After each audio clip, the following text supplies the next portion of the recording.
Məsud Pezeşkan açığı fərqlidir. Bu fərqlidir.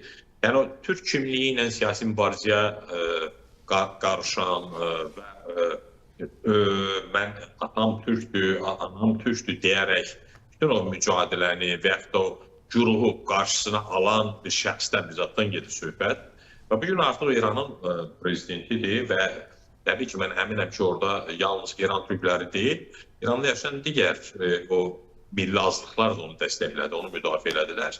Əslində bu Molla Fars rejiminin belə deyək də, istəsə də, istəməsə də mahiyyəti də dəyişir son vaxtlar. Artıq onun da məncə dəyişməyə, yeni vizyon, yeni bir fərqli dövlət siyasəti aparmaq, fərqli bir yanaşma sərgiləmək zərurətini ortaya çıxarır. Əslində, Pezeşkan hakimiyyətə gələndə nələri deyirdisə, nələri iddia edirdisə, indi İran dövləti o məsələlərə odaqlanmaq məcburiyyətindədir. Yəni, o deyir ki, biz dünya ilə bu nəhayət qarşıdurmanı aradan qaldırmalıyıq. Bu sanksiyaların aradan qalxması üçün böyük, belə deyək, dövlətlərin o haqlı tələblərinə nəhayət qulaq verməliyik. Region dövlətləri ilə, Türk dövlətləri ilə münasibətlərimizi nizama salmalıyıq, qonşuluq münasibətlərini nizama salmalıyıq. O baxımdan əslində o bizim Azərbaycan və İranı qardaş dövlətlərlə adlandırır. Yəni, bax, bütün bunlar hamısı onu deməyə əsas verir ki, Məsud Pezeşkan dediyim kimi yeni bir çağın sanki başlanğıcını qoyur, açılışını qoyur. Və bunun qarşısını alacaq açıq bir güc də yox. Gerçəklik ondan ibarətdir ki, 100 il, son 100 ildə dünya türklərinə qarşı bir sərif yürüyüşü var idi. Sanki bir iş bölgüsü eləmişdilər. Türklərin bir hissəsini Rusiyanın himayəsinə və yaxud da zülm altına, bir hissəsini İranın zülmü altına, bir hissəsini Çinin zülmü altına vermişdilər. İndi artıq o dönəm dəyişir. Artıq biz güclənirik.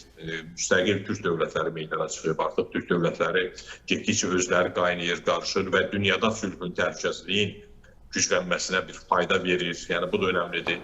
Və biz burada İranın bu son seçkilərdən sonra İran prezidentinin bir türk olmasını da kifayət qədər ciddi bir faktor kimi nəzərə almalıyıq.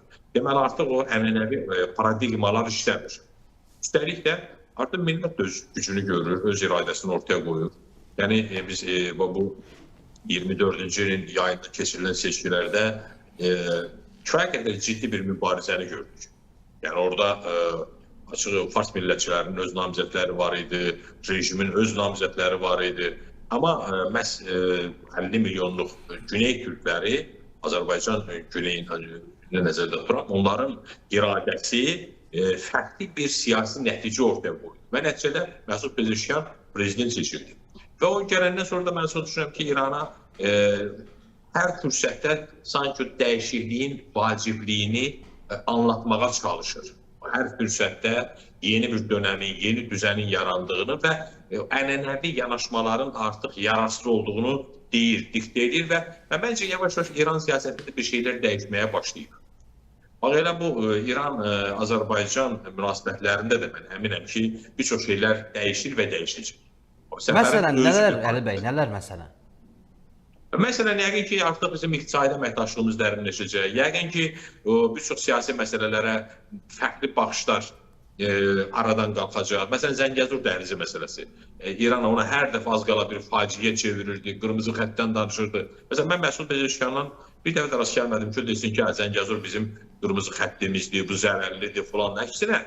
Əksinə, bizim indi şansımız yaranır ki, birgə əməkdaşlıq edək, birgə fəaliyyət sahələri axtaraq, iqtisadi, ticari məsələlərimizi dərinləşdirək, yolların, bu orta yolun digər logistika imkanlarını, şimal-cənub yolunun faydalarını müzakirə edək, necə birgə faydalanarıq. Sonra o, məsələn, orada qeyd eləmişdik təhsil sahəsində, tibb sahəsində, iqtisadi sahədə əməkdaşlığın dərinləşdirilməsi. Doğrudan da bugün bizim İrana, İranın bizə verəcəyi faydalı şeylər çoxdur. Biz, yəni orada hər halda gerçəklik ondan ibarətdir ki, İranın da böyük potensialı var. Amma texnoloji olaraq bir çox məsələlərdə aksayır. Üstəlik sanksiyalar var. Sanksiyalar İranı bir çox məsələlərdən geridə saxlayır. Amma Azərbaycana da deyək ki, avantajları var. Yəni indi biz təbii ki, dövlətlər oturub müzakirə edəndə kifayət qədər əməkdaşlıq sahələri var.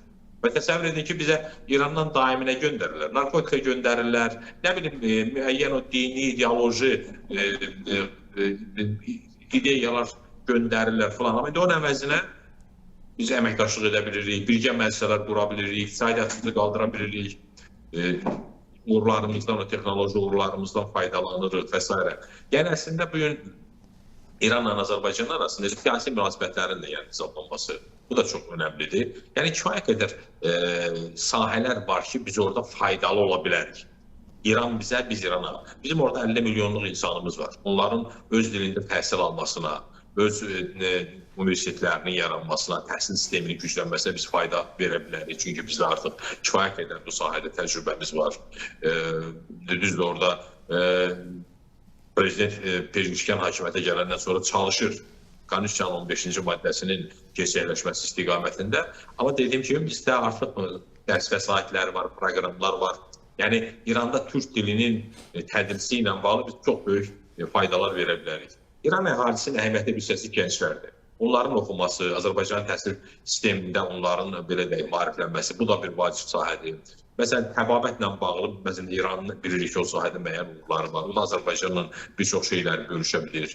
Hər halda biz min illər boyu bir yerdə yaşamış, qaynamış, düzdür, bu son 200 il nəzərə almasaq, yəni min illər boyu bir tarixi kökü olan ərazilərik, dövlətlərik, xalqlarıq. Hər halda bizim əməkdaşlığımız üçün kifayət qədər geniş sahələr var. Sadəcə olaraq ki, o xoş niyyətin olması önəmlidir. Əgər niyyət olarsa, mən əminəm ki, Azərbaycan və İran arasında əməkdaşlıq üçün kifayət qədər geniş imkanlar var. Sadəcə olaraq bu imkanları ortaya qoyacaq bir siyasi iradəyə ehtiyac var.